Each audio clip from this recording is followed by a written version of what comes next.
제주도에는 밤부터 비나 눈이 오겠습니다. 서울 현재 기온 5.3도입니다. 이규봉이었습니다. 제1라디오 5시 뉴스를 마칩니다. KBS.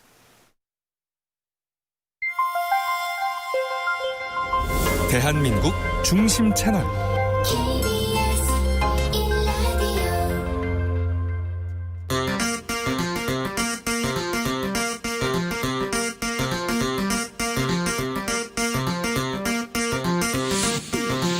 주진우 라이브.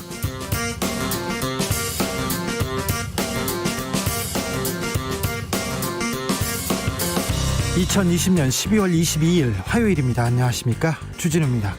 정부가 대폭 강화된 연말연시 방역수칙을 내놨습니다. 모레부터 스키장 썰매장 운영 중단되고 남산, 정동진 등 해맞이 관광명소 폐쇄됩니다. 서울, 경기, 인천에서는 오늘 밤 12시부터 5명 이상 모이면 금지됩니다.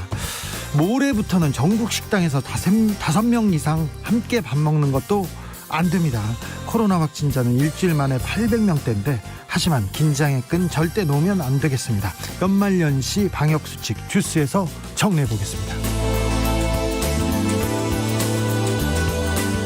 윤석열 검찰총장이 총장직으로 복귀하느냐, 정직 2개월을 유지하느냐, 이를 결정할 법원의 시간이 시작됐습니다. 법원의 1차 신문이 2시간여 만에 종료됐는데요. 윤석열 총장 측은 추측과 가정으로 징계했다고 주장했고, 법무부에서는 지난번 직무배제 때와는 처분과 성격이 다르다고 팽팽히 맞섰습니다. 2차 신문은 모레 오후 3시에 열립니다. 초지일검에서 관련 내용 다퉈보겠습니다.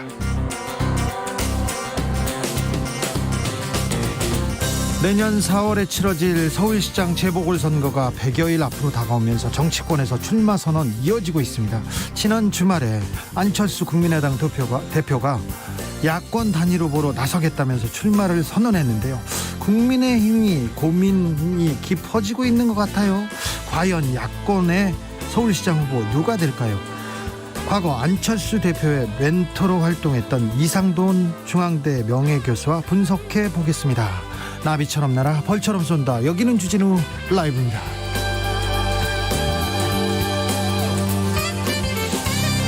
오늘도 자중자애, 겸손하고 진정성 있게 여러분과 함께 하겠습니다. 코로나 시대의 연말연시 크리스마스 어떻게 보내야 슬기롭게 잘 보냈다는 이야기 할 수 있을까요? 거리두기 하면서 마음과 정을 나누는 방법은 무엇일까요? 여러분만의 특별한 방법이 있으면 알려주십시오. 그리고 나 홀로 주진우 라이브 듣고 계신 분들 우대하고 선물 드리는 거 아시죠? 알고 계시죠?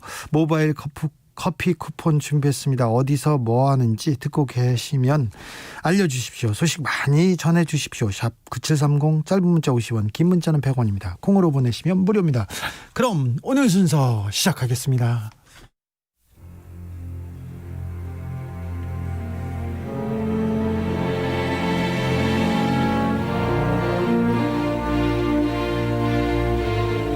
나의 일은 나보다 중요하다. 오직 진실과 정의만 생각한다.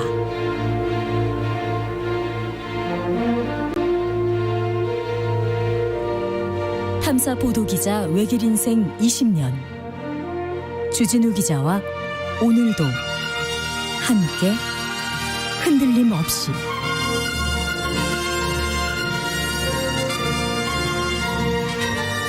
KBS 1라디오 주진우 라이브.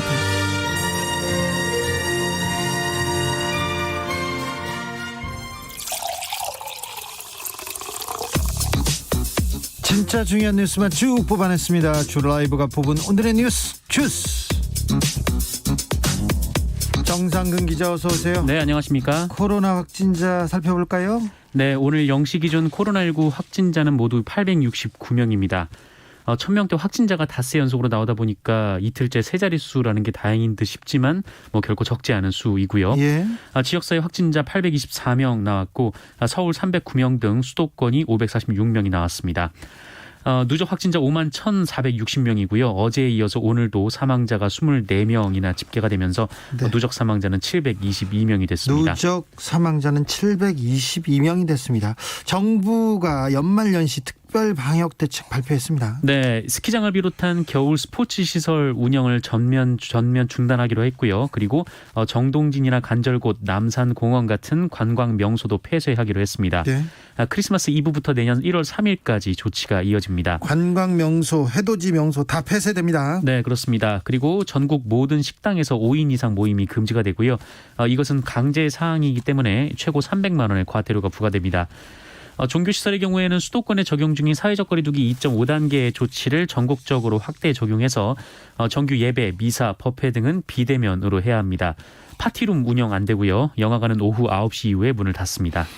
백신 논란에 대해서 대통령이 답해라 이렇게 계속 언론에서 그리고 정치권에서 얘기했는데 문재인 대통령이 입장을 냈어요. 네, 문재인 대통령은 오늘 오부 요인 초청 간담회 자리에서 이 백신에 대해서 얘기를 했습니다.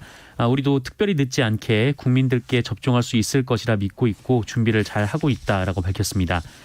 문재인 대통령은 그동안 백신을 생산하는 나라들이 많은 지원을 해서 백신을 개발했기 때문에 그쪽 나라에서 먼저 접종되는 것은 어찌 보면 불가피한 일이다라면서 예. 여러모로 상황이 어렵지만 지금까지 방역 모범 국가로 불릴 정도로 잘 대응을 해왔고 앞으로도 이 국민들의 높은 시민의식과 공동체 의식으로 잘 극복해낼 것이다라고 밝혔습니다.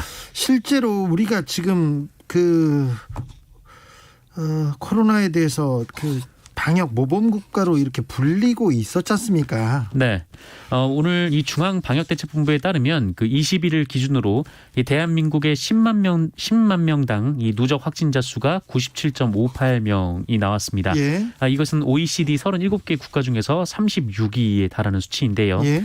34.15명으로 37위에 집계된 뉴질랜드에 이어서 두 번째로 누적 확진자 수가 낮습니다. 뉴질랜드는 섬나라고 아예 그냥 통제했죠. 아예 네. 국경을 닫았죠. 처음부터 폐쇄를 했죠. 예. 지난달 14일 기준으로는 10만 명당 54.66명이었는데 이후 3차 대유행으로 누적 확진자 수가 급증한 것으로 집계됐습니다. 당시 기준으로도 34.15명인 뉴질랜드에 이어서 이 두 번째로 확진자 수가 적었습니다. 예. 누적 확진자 수가 가장 많은 국가는 역시 미국이고요. 1,731만 명의 누적 확진자가 나왔습니다. 인구 10만 명당 5,261명입니다. 그리고 역시 1,000만 명을 넘은 인도 그리고 716만 명을 넘긴 브라질 등이 뒤를 이었습니다. 오늘 윤석열 검찰총장에 대한 징계 처분 효력 집행정지 신문이 시작됐습니다. 네, 오늘 오후 2시부터 윤석열 검찰총장에 대한 징계 처분 효력 집행정지 신문이 열렸고 끝났습니다. 이르면 오늘 이 신문 결과가 나올 것으로 예상이 됐었는데 이 서울행정법원은 오는 24일에 다음 신문기일을 열기로 했습니다. 한 번 더 안 됩니다. 네, 이날 쟁점은 크게 두 가지였는데요. 일단 첫 번째는 윤석열 총장이 정직 2개월 처분을 받아서 당분간 이 직무를 수행할 수 없게 된 것이 회복할 수 없는 손해로 볼 수 있을 것이냐 이 여부입니다. 윤석열 총장 측은 두 달 동안 이 검찰의 정치적 중립성 그리고 독립성이 침해되는 것은 금전적으로 보상이 불가능한 손해다 이렇게 주장하고 있는 반면에 법무부는 그런 주장이라면 검찰총장에게는 직무정지 같은 정직 그런 처벌을 할 수가 없다 이렇게 반박을 하고 있습니다. 네. 이 두 번째는 징계위 절차에 대한 부분인데요. 윤석열 총장 측은 뚜렷한 징계 혐의 없이 추측만으로 징계위를 강행했고 또 문제가 된 징계위원들에 대한 기피 신청을 기각한 점이 문제라고 주장했습니다. 하지만 법무부 측은 절차적 공정성과 정당성을 보장하기 위해서 두 차례나 징계위를 열었다면서 문제가 없다고 반박하고 있습니다. 다시 한 번 더 신문을 한다고 합니다. 서혜수님께서 모레 또 해요? 아이고 한 번에 끝내지 않고요. 이런 의견 주셨어요. 전해철 행안부 장관 후보자에 대한 인사청문회가 지금 열리고 있죠? 네, 오늘 오후부터 시작이 됐습니다. 이 전해철 행정안전부 장관 후보자 그리고 권덕철 보건복지부 장관 후보자에 대한 인사청문회가 열리고 있는데요. 오늘 청문회의 쟁점을 보면 일단 전해철 후보자의 경우에는 이 더불어민주당은 이 당정청에서 다양한 국정 운영 경험을 갖췄다라고 평가를 하는 반면에 국민의힘은 이 친문재인계 핵심으로 꼽히는 전해철 후보자가 선거관리에 주무부처를 맡아서는 안 된다라는 논리를 부각하고 있습니다. 이 권덕철 보건복지부 장관 후보자 청문회에서는 야당이 제기한 바 있는 이 배우자의 강남 아파트 갭 투자 의혹, 농지 투기 의혹 등이 이 개인 관련 문제 그리고 같은 이 개인 관련 문제 그리고 이 정책적인 문제도 제기가 되고 있는데 이 백신 문제 그리고 의대생 구제 관련 논란이 쟁점이 되고 있습니다. 그런데 국민의힘에서는 화력을 내일 예정된 변창흠 국토부 장관 후보자 청문회에 집중하고 있습니다. 네, 이 국민의힘은 부동산 정책이 문재인 정부의 구멍이라고 보고 있고요. 또 변창흠 후보자가 이 구의역 스크린도어 사고라든지 쉐어하우스 입주자들과 관련해서 좀 설화에 휩싸이기도 했습니다. 또 변창흠 후보자는 서울주택도시공사 사장 시절인 지난 2014년 11월 이후 5차례에 걸쳐서 차량 압류 통보를 받은 사실이 있습니다. 왜 그렇죠? 자동차세라든지 뭐 과태료 등을 제때 안 냈기 때문인데요. 2016년에는 5만 원이 안 되는 환경 개선 부담금을 내지 않아서 이 4개월 가까이 차량 압류 통보를 받기도 했습니다. 그동안 이 변창흠 후보자가 공직자나 교수 신분을 갖고 있었음에도 상습적으로 차량 압류 통보를 받을 정도로 납세 의무를 소홀히 한 게 아니냐 이런 지적이 나오고 있는데요. 이 변창흠 후보자 측은 업무가 바빠서 제대로 챙기지 못했다며 앞으로 체납하지 않겠다고 해명을 했습니다. 한편 이런저런 논란이 이어지자 국민의힘은 지명 철회를 주장하고 있고요. 이 더불어민주당은 부적절한 발언이 일부 있었지만 이 낙마 사유는 아니다라는 분위기입니다. 네, 뭐 어떤 이유가 있는지 청문회를 지켜보자고요. 청문회에서 들어보자고요. 금태섭 전 의원이 사실상 서울시장 출마를 공식화했습니다. 네, 이 더불어민주당을 탈당한 금태섭 전 의원이 오늘 보도된 이 조선일보와의 인터뷰와 SNS를 통해서 이 서울시장 보궐선거 출마를 공식화했습니다. 조선일보 인터뷰와 SNS를 통해서요? 네네. 이 금태섭 의원은 자신의 페이스북에 이번 선거의 가장 중요한 의미는 집권 세력의 독주에 대한 견제라면서 새 판을 짜고 변화된 모습을 보이는데 앞장서겠다고 밝혔습니다. 또한 조선일보 인터뷰에서도 서울시장 보궐선거 출마 결심이 확실히 섰다라면서 집권 세력의 폭주를 막으려면 야권 후보들은 단일화에 나서서 여당 후보에 맞설 단 한 명의 후보를 만들어야 한다라고 주장했습니다. 집권 세력의 폭주를 막으려면 단일화해야 된다 이렇게 얘기합니까? 네. 한편 안철수 국민의당 대표의 출마로 이 서울시장 보수 진영 단일화 얘기가 나오고 있는데요. 국민의힘에서는 입당 후 당내 경선에 대한 얘기가 나오고 있는 반면에 안철수 대표 측은 입당 얘기에 대해서는 선을 긋고 있습니다. 아직 후보들이 다 정해지지 않았고 또 보궐선거까지 기간이 남아있기 때문에 지금은 단일화 방식에 대한 공방이 한동안 이어질 것으로 보입니다. 선거가 100일 정도 남았어요. 앞으로 한 달, 두 달 이상 계속 이런 얘기가 나올 거예요. 그러니까 네네. 나오는가 보다 이렇게 하고 지켜보시자고요. 김재원 전 의원이 있습니다. 이분이 박근혜 전 대통령의 핵심 측근이고 집안 일을 봐주기도 하던 변호사 출신인데요. 이분이 문준용 씨에게 좀 거친 부적절한 표현을 했네요. 네, 김재원 전 국민의힘 의원은 이 자신의 페이스북을 통해서 이 문재인 대통령의 아들 문준용 씨를 향해 싸가지가 없다라는 이 발언을 했습니다. 이런 얘기를 했어요. 네, 그 페이스북에 글을 남겼는데요. 글로 이걸 썼다고요? 네네. 최근 이 국민의힘 측의 문준용 씨에 대한 비판이 또 시작이 됐는데 네. 이 곽상도 국민의힘 의원은 이 정부가 문준용 씨의 전시회 일정에 맞춰서 정부가 수도권 5인 집합금지를 선포했다 이렇게 주장을 했는데 이렇다 할 근거는 없습니다. 이렇게 주장을 했다고요? 네. 또 곽상도 의원은 이 문준용 씨가 지난 5월 이 서울시로부터 코로나19 피해 긴급 예술 지원금 1,400만 원을 받았다라면서 대통령 아들이 어려운 형편의 예술인보다 먼저 정부 지원금을 받아야 할까요? 이렇게 주장을 했는데 이에 문준용 씨가 그 돈은 작가 개인에게 지급되는 돈이 아니라 전시 작품에 사용되는 돈으로 전시 계획을 제시받아서 심사를 받고 골라진 것이다 이렇게 얘기를 했습니다.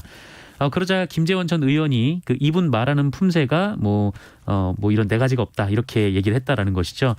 자기 아버지는 차라리 A4 용지를 읽으시니 이런 말을 듣지 않는데 라면서 문재인 대통령까지 비판을 했습니다. 네.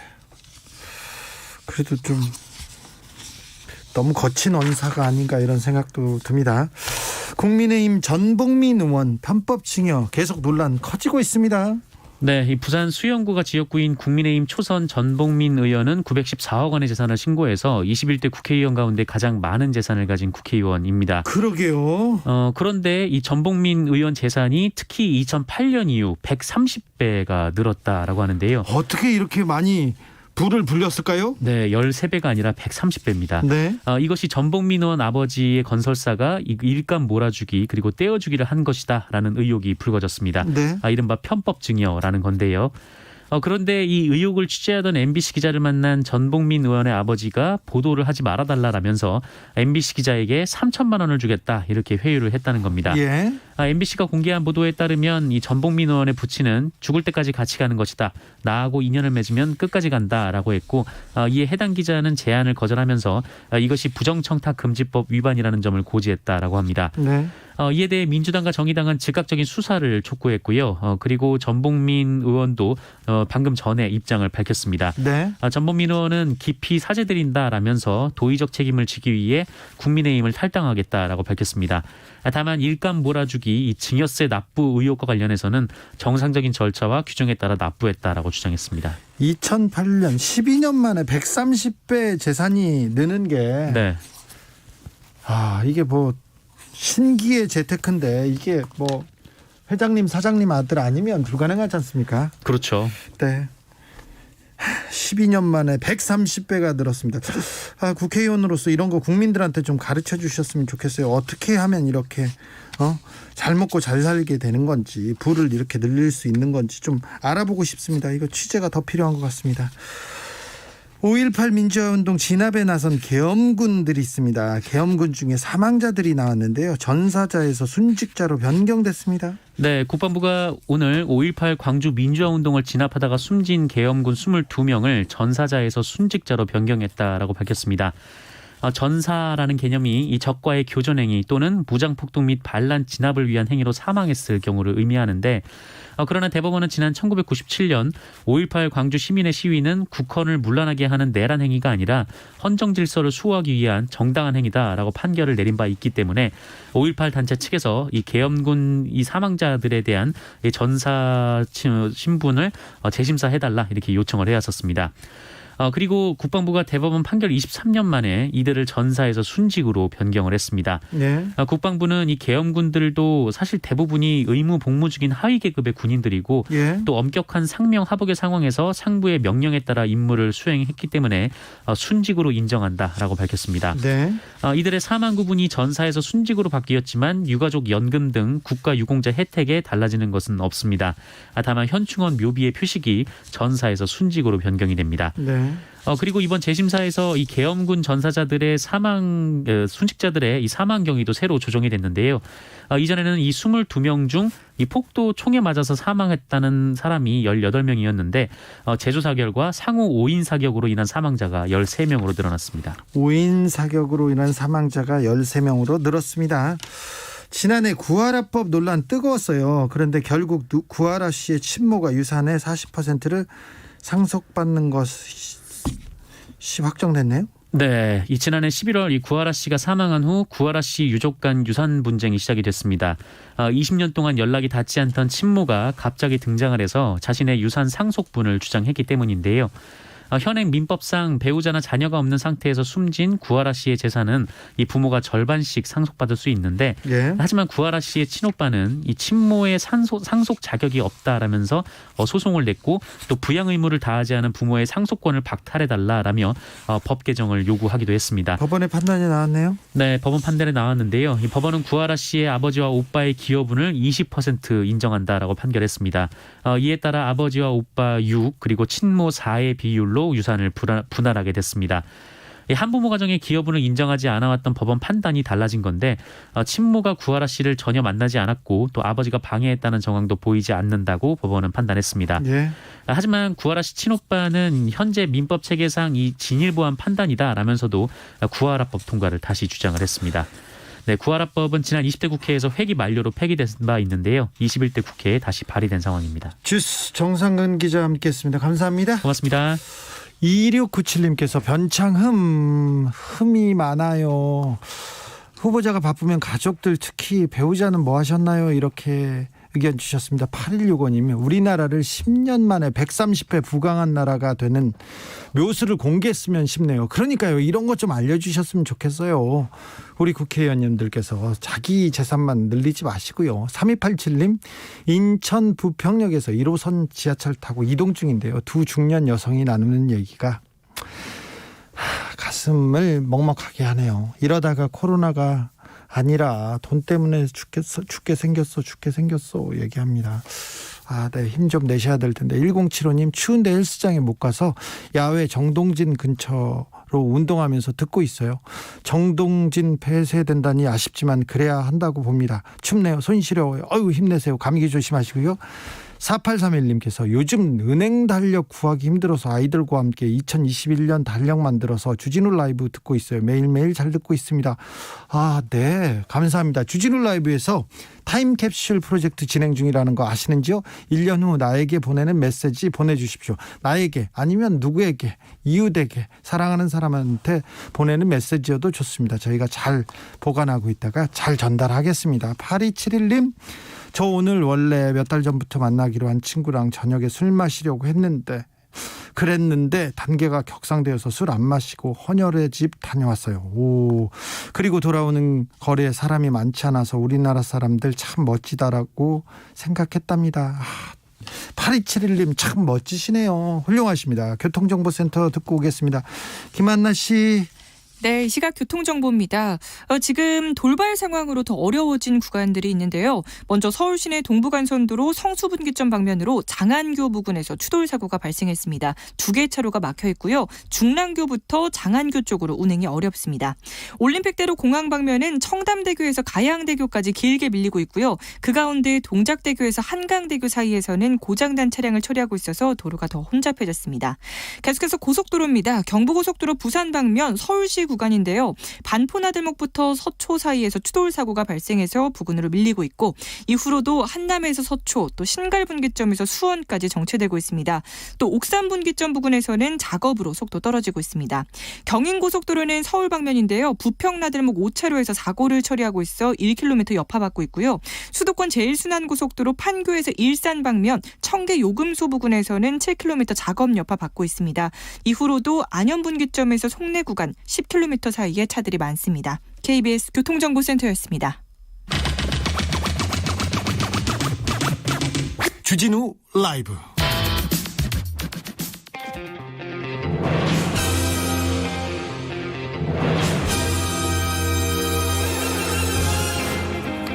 누가 검사에게 절대 권력을 주었는가? 2020년 정의의 칼끝이 검찰을 향한다. 검사들이여 초심을 찾아라. 초지일검. 검찰개혁을 위한 뜨거운 한걸음, 주진우 라이브가 검찰개혁의 벽돌 2장 올려놓겠습니다. 검찰개혁을 주제로 불꽃토론 나눠볼 분, 여의지검 개혁부 김경진 전 의원 안녕하세요. 네, 안녕하십니까. 김경진입니다. 그리고 김남국 더불어민주당 의원 나와 계시죠? 네, 안녕하세요. 안산 단원을 김남국입니다. 네, 오늘도 초지일검 비대면으로 더 뜨겁게 토론해 보겠습니다. 자, 윤석열 검찰총장이 낸 집행정지 신청 1차 신문이 오늘 열렸습니다. 그런데 한 번 더 열겠다고 하는데 그날은 결론이 날까요, 김남국 의원? 네, 오늘 그 변호인을 통해서 심리기일이 한 번 더 잡힌 것을 보니까 네. 이제 재판부가 꼼꼼하게 기록을 더 살펴보고 양측 당사자들에게 여러 가지 현안에 대한 질문을 좀 하려고 하는 것 같습니다. 네. 그만큼 이제 충실하게 심리를 하겠다라는 재판부의 의중이 반영된 것으로 보이고요.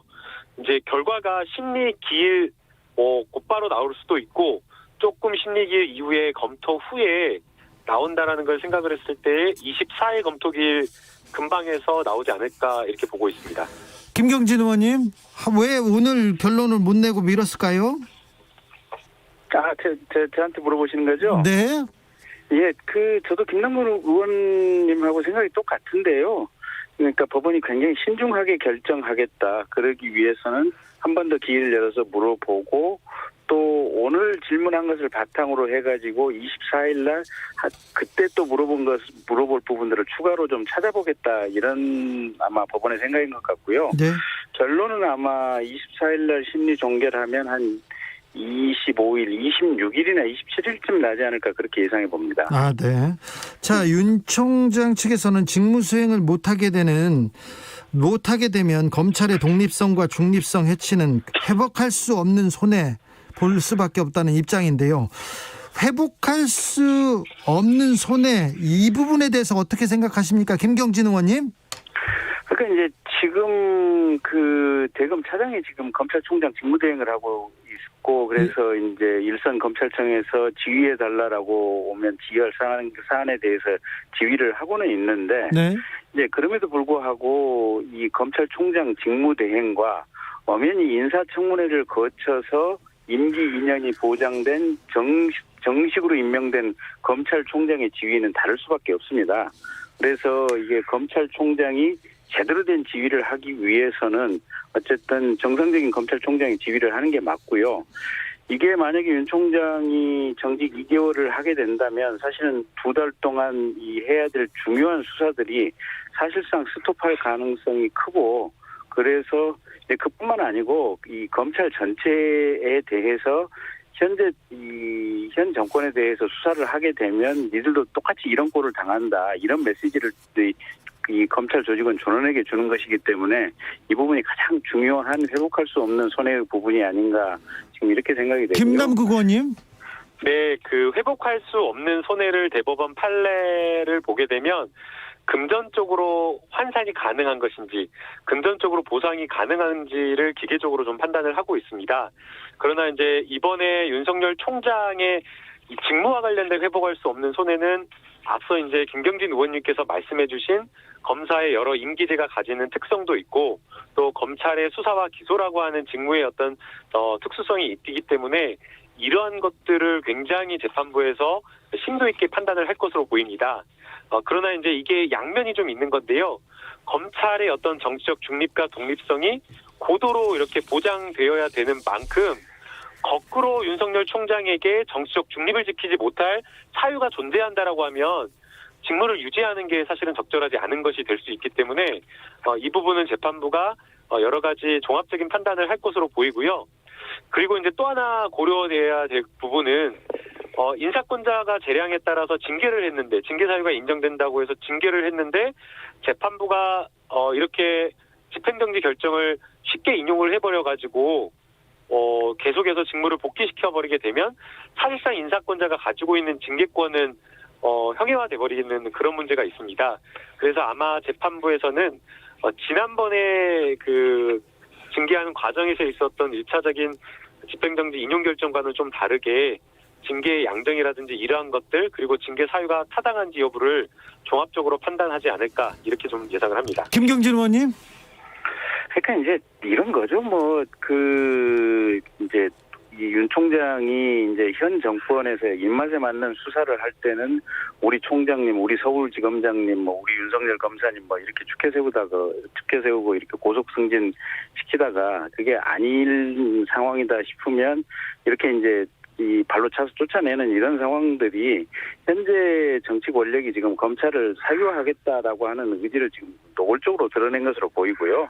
어쨌든 법원이 오늘 심리하고 또 물어볼 것들 추가로 정리해서 24일 날 이제 추가로 심리를 하겠다고 하니까 굉장히 이제 신중하게 아마 잘 결정을 해주실 걸로 그렇게 믿고 있습니다. 서동열님께서 검찰에게서 칼을 뺏어라. 명칭도 민생을 살피는 민찰로 바꿔야 한다. 이런 얘기합니다. 검찰 개혁에 대한 목소리는 더 커지고 있습니다. 김배공님께서는 청문회를 거친 검찰총장이 중요하다면 국민이 선출한 대통령이 제거한 결과는 어떻게 재판부가 뒤집겠습니까? 이렇게 얘기합니다. 김경진 의원님. 아니 이게 대통령도 지금 헌법과 법률에 따라서 지금 각각의 행정행위를 해야 되는 거 아니겠습니까? 네. 그런데 대통령이 옛날 무슨 우리가 전제 왕정시대도 아니고 대통령이 행한 행위가 헌법과 법률의 취지에 위반돼서 이게 증거의 근거로 삼는 사유들이 하나같이 말도 안 되는 소리라든지 또 징계 절차가 이렇게 전부 어떻게 보면 정상과 거리가 먼 굉장히 어떤 불협정한 절차. 잠시만요, 의원님. 그러면 이번 윤석열 총장에 대한 징계가 헌법과 법률을 위배했다고요? 그러니까 지금 윤석열 총장이 지금 집행정지 신청도 한 거고 여기에 대해서 소송을 제기한 거 아니겠습니까? 그리고 그 부분과 관련해서 법원의 판단을 지금 기다리고 있는 거 아니겠습니까? 그렇지 않으면 뭐 때문에 우리가 법원의 판단을 이렇게 신중하게 받아보고 법원의 판단을 기대하고 있는 거겠습니까? 김남국 의원님 할 말 많겠네요. 네. 이번에 징계 절차나 이런 것들을 보면요. 아마 어떤 공무원도 누리지 못했던 절차적 권리를 충분하게 누렸다라고 보입니다. 특히나 열람 복사를 허용해 준다라거나 아니면 심리기일을 한 번에 연 것에 그치지 않고 연기하면서까지 2차례 이상 열고 그리고 또 심지어는 증인 신청을 윤석열 총장에게 유리한 증인 신청을 다 받아서 신문에 참여할 수 있는 이런 어떤 절차적 권리를 보여줬기 때문에 이번 징계위원회의 여러 가지 징계 사유라든가 이런 부분에 있어서 윤석열 총장의 방어권이 실질적으로 보장이 되었고 충분하게 확보해주기 위한 노력을 했다라고 보입니다. 그리고 이제 많은 분들께서 이제 댓글에서 이야기를 해줬듯이 이게 윤석열 총장만 특별할 수는 없다라고 생각이 됩니다. 모든 공무원들이 검사라고 하더라도 공무원에 불과한 겁니다. 공직자인 것이고 국민의 봉사자인데 지금 이제 여러 가지 행태나 보이는 모습들은 국민 앞에 겸손한 어떤 그런 공직자로서의 모습을 보여주는 것이 아니라 나는 모든 잘못이 없고 나는 무조건 억울하고 내가 한 일은 잘못 하나도 없다라는 식의 그런 태도를 좀 보이고 있어서 일면 좀 너무 무책임하다라는 그런 생각이 들고요. 또 여러 가지 다소간에 다투고 싶은 것이 있다고 하더라도 대한민국과 국민 그리고 검찰 조직을 생각한다라고 하면 지금의 이 소송까지 가서 대한민국을 시끄럽게 하는 이런 모습 자체가 전 적절하진 않아 보입니다. 김남국 의원은 지금이라도 이 절차를 받고 시끄럽게 하는 것보다는 물러나는 게 맞다 이렇게 생각하시는 거고요? 네, 그렇게 보고 있습니다. 자, 이문정 검사가 황제 징계라고 비판하기도 했는데 이 부분은 어떻게 보십니까, 김경진 의원님? 이문정 검사님 빨리 사표 내고 나오셔서 정치하셔야 될 분으로 지금 판단이 되고요. 네. 아니, 오죽했으면 대검 법무부의 지금 유역 감찰관이 아니 나는 이거 징계 사유 안 된다고 생각한다. 징계해서는 안 된다라고 지금 장관에게 얘기를 한번 진언을 드렸더니 그다음부터는 이 실무 담당된 유역 감찰관 완전히 배제시켜버리고 지금 박은정 감찰 담당관만 가지고 옆으로 별도에 따로 떼어서 지금 일을 했다는 거 아니겠습니까? 오죽했으면 징계위원들조차 제대로 구하지 못해가지고 지금 5명으로 출발을 한 거 아니겠습니까? 그러니까 이게 이 징계라고 하는 것이 올 봄부터 지금 민주당에서 계속해서 윤 총장 나가라고 각 상임이라든지 국회 본회의에서 얼마나 많이 민주당 의원님들이 말씀을 그냥 하셨습니까? 그러니까 지금 했던 이 절차라든지 지금 했던 민주당 의원님들의 말씀이라든지 지금 했던 법무부 장관의 행동이라든지 지금 했던 대통령님의 이 과정이라고 하는 것은 우리 대한민국 역사에 길이길이 남을 거라고 보고요. 나중에 가면 아마 역사의 평가를 받을 거다 저는 그렇게 생각하고 있습니다. 자, 이문정 검사님은 대검 감찰 과장으로 근무하면서 사실 이번에 감찰과 관련돼서는 무관한 사람이기 때문에 좀 그렇게 말하기는 어려울 것 같고요. 오히려 지금 대검찰청 감찰정책연구관으로 근무를 하면서 정치적 발언을 자제해왔던 분입니다. 그래서 조금 동의하기는 어렵고요. 오히려 지금 찍어내기 했다라고 하는데 찍어내기와 관련돼서는 윤석열 총장이 수사로 조국 전 장관을 찍어내려고 했다라는 게 많은 사람들의 증언에 의해서 확인되었고 심지어 말도 안 되는 전대미문의 수사를 통해서 정치에 개입하고 조국 전 장관을 찍어내려고 했다라는 게 오히려 저는 그 부분을 더 문제 삼아야 된다고 봅니다. 3698님께서 아따 겁나게 팔이 안으로 굽어 부리네요. 김경진 의원님 이렇게 문자가 왔습니다. 자, 제가 검찰에서 나온 지 벌써 한 15년 됐고요. 네. 검찰하고 상관없고요. 이게 공수처 출범을 하면 네. 검찰 내부비를 위해서 공수처가 열심히 노력해야 된다고 제가 방송에서 이 주진우 라이브에서도 제가 누차 얘기한 바도 있고 지금 제가 이 윤석열 총장에 대해서 비판을 하는 것은 박근혜 정권 때도 그랬고 이명박 정권 때도 그랬고 항상 권력이라고 하는 것은 이 검찰을 특히 이 검찰이나 경찰이나 수사기관을 자기들 마음대로 부리려고 하는 거거든요. 그러면서부터 이 트러블이 생기는데 저는 이 촛불 정권이라고 하는 문재인 정권이 들어오면 최소한 그 검찰이 중립적이고 객관적으로 수사하는 부분은 될 줄 알았어요. 근데 이 지금 문재인 정부 들어와서 하는 짓들이 박근혜 정권, 이 이명박 정권 하는 짓하고 한 치의 차이도 없다. 저는 그 얘기를 드리고 있는 겁니다. 이게 수사라고 하는 것, 재판이라고 하는 것은 이 정치 권력하고 분리돼서 해야 되는데 지금 문재인 정부 하고 있고 이렇게 수사기관 장악하려고 하는 것들 역사에 분명한 평가를 받을 거다. 저는 그렇게 생각합니다. 자, 집행정지 잠시만요. 집행정지 신청에 대한 법원의 판단이 어떻게 나오든지 후폭풍이 만만치 않을 것 같은데요. 어떤 일이 펼쳐질까요? 김남국 의원부터 가겠습니다. 네, 집행정지 결정에 대한 후폭풍은 저는 크지는 않을 걸로 생각이 됩니다. 예. 지난번 집행정지 결정문에서도 보았듯이 징계 사유에 대한 판단은 하지 않는다. 집행정지 결정에 대한 여러 요건이 되는지 여부만을 판단한다라고 했기 때문에 네. 이게 뭐 단기적으로 인용됐다, 기각되었다라는 것만으로 뭐 큰 후폭풍이 따르지는 않을 것으로 보이고요. 그리고 이제 항상 이제 결국에는 이러한 어떤 징계가 타당한지 여부에 대해서 좀 논란과 사회적 토론이 좀 있는 것 같습니다. 뭐 검찰이 이제 수사를 뭐 살아있는 권력에 대한 수사를 하니까 그렇다라고 이렇게 바라보는 시각이 있는 것으로 알고 있는데요. 살아있는 권력에 대한 수사를 제대로 했다라고 한다면 아마 여러 논란이 거의 없거나 아무런 문제도 없었을 겁니다. 그런데 지금 윤석열 총장이 보여줬던 지금까지의 수사는 오히려 정치적으로 편향된 수사이고 정치적으로 논란을 일으킬 만한 수사만 해왔기 때문에 문제라고 보이고요. 그리고 논란이 있는 그런 수사라고 하더라도 제대로 된 어떤 수사 성과가 있었으면 모르겠는데 그러한 어떤 수사 성과는 없는 채로 정치적 영향력만 미치려고 하고 논란만 일으켰기 때문에 문제라고 보고 있고요. 더 나아가서 그러면서 검찰에 대한 여러 가지 자기 제 식구에 대한 수사는 철저하게 하지 않은 채로 뭐 측근에 대한 비리나 이러한 것들에 대한 감찰, 수사 이런 것들을 하려고 하면 항상 뭐 감찰이나 이런 것들을 중단시키는 그러한 외형을 갖춰왔기 때문에 이번 논란이 계속되었다고 보입니다. 김경진 의원님. 그러니까 윤 총장이 그 서울중앙지검장 시절에 지금 현재 문재인 대통령 출범하고 나서 각 부처에 지금 적폐청산위원회라는 것을 만들어서 전 정권의 비리들이나 범죄들을 이렇게 수집을 해서 서울중앙지검하고 협업을 통해 수사를 했었잖아요. 네. 그리고 나서 이제 그게 어느 정도 성과를 내고 수사가 잘 됐다고 판단하고 전 정권의 색채를 지웠다고 했을 때는 그때는 우리 윤석열 검사님, 우리 총장님 그랬거든요. 그러면서 그게 그때 서울중앙지검장이 검찰총장으로 직행하는 사례가 없었거든요. 그래서 네.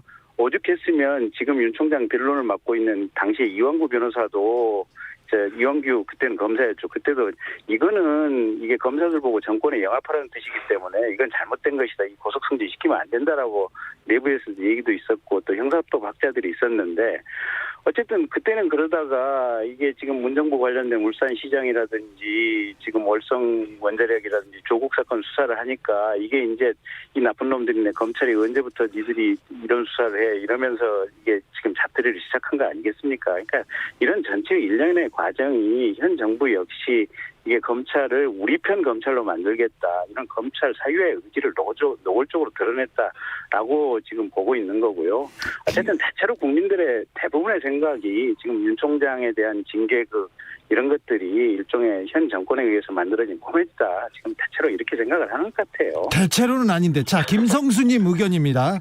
지난주에 김경진 의원께서 윤 총장 내보내기가 최동욱 총장 내보내기와 같다는 의견을 낸 적이 있는데요. 이현주 변호사님은 최 총장은 개인 뒷조사고 윤 총장은 공무상 비리가 문제라는 면에서 차원이 다릅니다. 확인 바랍니다. 이렇게 얘기했습니다. 그런데요. 최동욱 총장을 찍어내기 하고 내보낼 때는 검사들이 한마디도 않고 전직 검찰총장이 한마디도 안 하다가 왜 지금 윤석열 총장 때는 모든 검사들이 그렇게 얘기하고 전직 검찰총장도 다 일어났습니까? 그 당시에는요, 검찰도 가만히 있었고요. 심지어는 언론이 정권과 짬짬이를 해가지고 아주 최동욱 총장을 찍어내는데 한 몸처럼 움직였었습니다. 자, 김남국 의원 옐로카드. 지금 김경진 의원한테 물어봤어요. 자, 김경진 의원. 그런가요? 죄송합니다. 네. 그랬어요. 네. 네. 그게 참 사생아 문제라고 하니까 검찰 내부 구성원들도 이게 개인의 도덕성에 대한 문제잖아요. 근데 그것도 확인되지도 않았잖아요. 근데 어쨌든 실질은 이게 이제 그 최동욱 총장이 이제 국정원 댓글 사건 그때 윤석열 당시 팀장하고 같이 수사를 하니까 정권에 네. 대항하는 수사를 한다 그래서 찍어내기를 한 것이 본질이에요. 그렇죠. 본질 그렇습니다. 네, 본질은 찍어내기인데 자꾸 겉으로 내세운 명분은 뭐냐면 최동욱 총장이 사생활을 가지고 있다라고 하는 이런 도덕적인 문제고 당시의 상황을 가지고 보면 확인은 안 됐지만 객관적으로 면밀하게 확인은 안 됐지만 가능성이 매우 높다라고 대부분의 사람들이 판단을 했고 검찰 구성원들도 그렇게 생각을 했었던 검찰총장은 절대 아니라고 얘기했었습니다. 그때. 그러니까 아니라고 얘기는 했지만 앞뒤 정황이나 눈치로 보니까 가능성이 상당히 높다라고 판단을 했었던 것 같고 그래서 얘기를 못한 거고 지금 이번 것 같은 경우는 아예 4월 달부터 지금 민주당 의원님들이 전부 이 법사위라든지 여기저기 국회 회의석상에서 윤석열 나가라라고 얘기를 했었고 징계 사유로 내세운 부분도 이게 과연 징계 사유가 되는지에 대해서 애매모호하고 이게 안 된다고 보는 의견들이 훨씬 많은 거고 그래서 그런 차이들이 크기 때문에 이게 그 검찰 조직원이 얘기를 냈고 안 냈고 이런 차이가 나오는 거죠. 자, 김남국 의원 순서입니다. 예, 저는 최동욱 청장 사건과 이번 사건을 보면서 이 고위공직자들이 언론사 사주를 좀 만나고 다녀야 되나라는 생각도 합니다. 네. 단적으로 다른 게 뭐냐면요. 당시에 정권이 박근혜 정부가 뒷조사 국정원까지 이용을 해서 뒷조사에서 최동욱 총장을 쫓아내려고 했었거든요. 그 당시에 보수 언론 심지어는 이 언론사하고 짬짬이를 해가지고 이 정보를 전달해가지고 아예 최동욱 총장을 찍어내려는데 정권과 한 몸처럼 움직였었습니다. 국정원, 청와대 뭐 다 움직였죠. 네. 국정원, 청와대뿐만 아니라 언론까지 동원되었다라는 게 그렇죠. 문제이고요. 예. 근데 이번에는 거꾸로인 겁니다. 윤석열 총장이 가지고 있는 여러 가지 문제가 되는 징계 사유에 대해서 법적 절차를 따박따박 밟으면서 징계를 하려고 하는데 거기에 대해서 모든 언론이 아예 결론이 나오지도 않았는데 시작부터 말도 안 된다라고 하면서 윤석열 총장을 비호하고 있는 거고요. 지난번에 윤석열 총장 국감에서 나왔던 여러 가지 문제되는 발언들 있지 않습니까? 네. 김봉현 씨가 폭로했던 거에 대해서 윤석열 총장 다 아니다라고 하는데 이거 검증을 사실은 해봐야 될 심각한 문제인데도 불구하고 언론에서는 검증도 안 하고 이 김봉현 씨의 말 자체를 검증할 필요가 없다라는 식으로 사기꾼의 말이라는 식으로 그런 식으로 해버리는 겁니다. 언론이기를 포기했다라고 보는 게 맞고요. 진짜 언론 최근에 문제가 많습니다. 자, 내일 정경심 동양대 교수에 대한 법원의 첫 판단이 나옵니다. 이 결과 어떻게 예상하십니까? 김경진 의원님? 그 예상을 물어보지 마시고요. 하루만 참으세요. 하루만 참고 내일 판결 나는 거 한번 보시죠. 그래도 좀 지켜봐야 되는데 궁금하지 네. 않습니까? 좀 알려주세요. 아니 제가 뭐 알려줄 역량도 없고요. 내일 판사님 선고하시는 거 지켜보고 나서 다음 주에 한번 얘기해 보시죠. 뭐. 그럴까요? 뭐. 김남국 의원님? 이게 너무 여러 가지 이제 공소 사실이 많아서 좀 어려운데요. 크게 이제 나눠보게 되면 입시 비리, 사모펀드, 증거인멸 이렇게 되는 것 같습니다. 네. 근데 이제 증거인멸은 교사범위냐 공동정범이냐가 이게 쟁점이 될 것인데요. 요거와 관련되어서는 이제 크게 이제 양형에 영향을 미치진 않을 거고. 예. 근데 가장 중요한 것은 입시 비리와 사모펀드 두 가지일 것 같습니다. 네. 근데 사모펀드 같은 경우에는 조범동 씨 1심 재판이 재판에서 있었죠. 사모펀드 재판이. 이미 전제가 되는 판단이 있었는데요. 네. 조범동 씨와 정경심 교수가 공범이다라고 하는 부분에 대해서는 1심 조범동 재판부에서 공범이 아니고 권력형 비리 범죄가 아니다라고 다 판단을 했기 때문에 상당 부분 사모펀드의 혐의와 관련된 부분은 부담이 없을 것으로 보이고요. 그리고요. 근데 입시 비리와 관련되어서는 서울대학교 입학이라든지 부산대학교 의학전문대학교에 입학하는 과정에서 제출한 여러 가지 경력들이 허위이냐 아니면 과장된 거냐 이게 가장 쟁점이 될 것 같습니다. 자, 여기서 마무리할까요? 김경진 의원님? 예, 그러시죠 뭐. 자, 초지일검 마무리하겠습니다. 김경진 전 의원, 더불어민주당의 김남국 의원 감사합니다. 네, 감사합니다. 네, 감사합니다. 4850님이 누가 뭐래도 우리나라 검찰은 검찰을 위한 조직이라고 생각합니다. 부산 아지매한테서 온 문자인데요. 국민을 위한 검찰, 국민을 위한 수사해야 되는데 참 씻을 수 없는 손해. 국민한테 씻을 수 없는 손해, 이런 부분도 좀 판단해 주셨으면 합니다. 2081님은 퇴근길 차에 타는 순간부터 또 윤 총장 이제 좀 그만 좀 합시다. 이제 저도 그만하고 싶습니다. 네, 그러고 싶습니다. 네.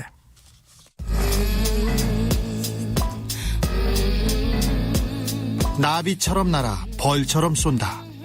주진우 라이브.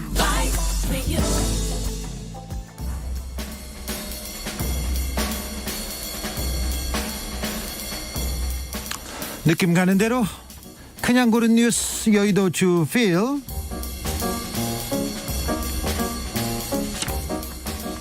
국회의원 내년 연봉 1억 5,280만 원, 구속돼도 월 990만 원 수령. 아이뉴스 24 기사입니다.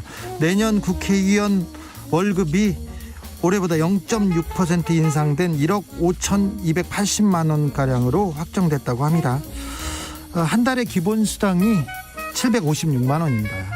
입법 활동비로 약 313만 원 받고요. 여기에 특별 활동비로 약 78만 원 받고요. 별도의 경비성 수당 계속 받습니다. 네. 그런데 현행 국회의원 수당법에는요, 지급 예외 사유가 사망 이외에는 거의 없어요. 사망 이외에는. 그러니까 죽지 않으면 그냥 월급을 주게 돼 있습니다. 그래서 구속된 국회의원들, 지금 감옥에 있는 국회의원들도 계속 월급 따박따박 세금으로 챙기고 있습니다. 월 최소 990만 원은 기본수당 입법활동비로 감옥에서도 받는다는 거. 그런데 국회의원 특권 내려놓겠다고 선거 때마다 얘기하지 않습니까? 문제가 있으면 안 받겠다고. 그런데 안 바뀌어요. 안 받겠다 하는데 안 바뀝니다. 네, 안 바뀌어요.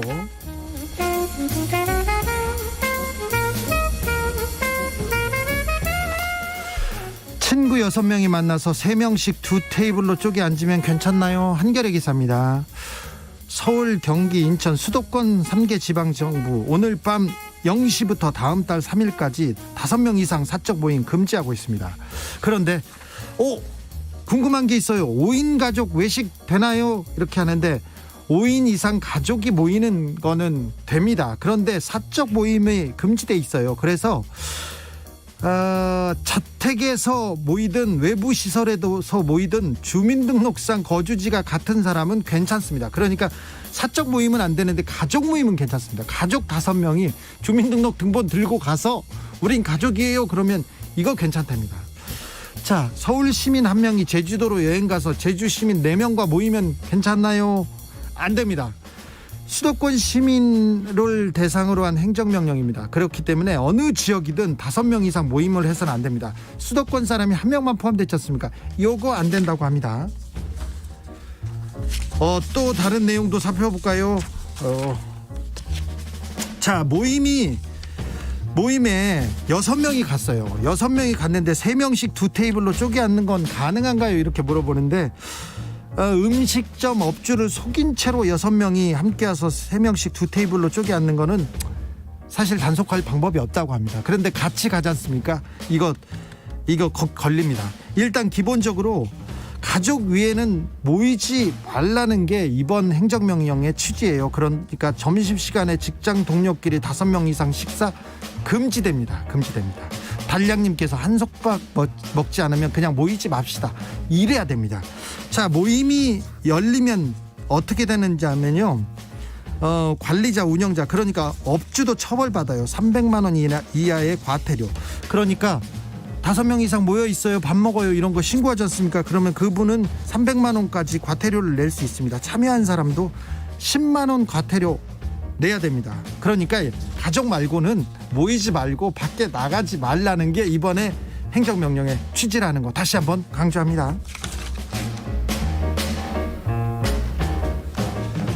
제트스키 타고 바다 건넌 영국 20대 감동한 여친 결혼 승낙. 연합뉴스 기사인데요.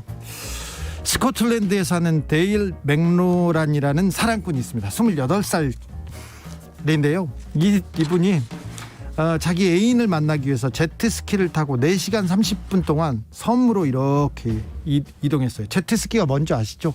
이거 물에서 수상 오토바이 같은 제트스키인데 40km를 이동했다고 합니다. 이 데일이란 청년은 그런데 제트스키를 타본 적도 없고 수영도 할 줄 몰랐다고 해요. 그런데 40km를 제트스키를 타고 그 다음에 24km를 걸어서 대망의 고대하던 애인을 만나서 술집에서 술을 마셨습니다. 짠 하고 마시다가 경찰의 단속에 걸려가지고 구속됐어요. 애인 잠깐 만나고 구속돼가지고, 자, 이분은 방역법 어긴 신세로 4주간 철창 신세를 지게 됐습니다. 지금 감옥에 가 있어요. 그런데 이 소식을 들은 그 애인한테 메시지가 많이 왔대요. 그 청년 영웅이라고 하면서 그와 결혼해야 된다고 그런 얘기를 많이 들었대요. 그래서 이 남성이 구치소에서 나오면 자기가 결혼 프로포즈를 하면 받아줄 것이라고 이렇게 얘기했습니다. 이들 커플은 지난 9월에 만나서 같이 함께 일하다가 코로나 봉쇄 때문에 서로 떨어져서 산다고 합니다. 그런데 그 남자나 여자나 각자 2명의 자식이 있어요. 그런데도 뭐 사랑을 막을 수가 없었다고 합니다. 참, 코로나를 뚫고 그 바닷길을 뚫고 제트스키로 사랑을 찾아간 청년. 그런데 방역법 위반해가지고 구속됐습니다. 이걸 잘했다고 해야 되는지 어찌 되는지 몰라도 크리스마스잖아요. 로맨틱하잖아요. 사랑을 위해서 달려갔습니다. 감옥으로. 네, 축하합니다. 네, 사랑의 힘이 이렇게 대단합니다. 네. 0072님께서 주 기자님, 친구 3명이서 식당을 갔는데 거기서 아는 사람 2명을 만나면 그것도 법에 걸리나요? 걸립니다. 이거 걸려요. 아는 사람이 먼저 가 있었을 수도 있잖아요. 이거 걸립니다. 벌금 10만 원 낼 수 있습니다. 업주는 300만 원까지요. 7203님, 우리 친구는 천안 사는데 애들만 5입니다. 어쩌죠? 가족은 괜찮습니다. 가족은 5이든 6이든 괜찮습니다. 가족끼리 외식할 때 주민등록 등본 가지고 가지 않으면 힘들다는 거 아시고요. 최영수님, 가급적 모이지 말자는 취지에 잘 따르면 되는 거지 뭘 그렇게 따져요. 그렇죠? 그러네요. 셀렌디온의 파워 오브 러브 들으면서 저는 잠시 쉬었다가 6시에 돌아오겠습니다. Whenever you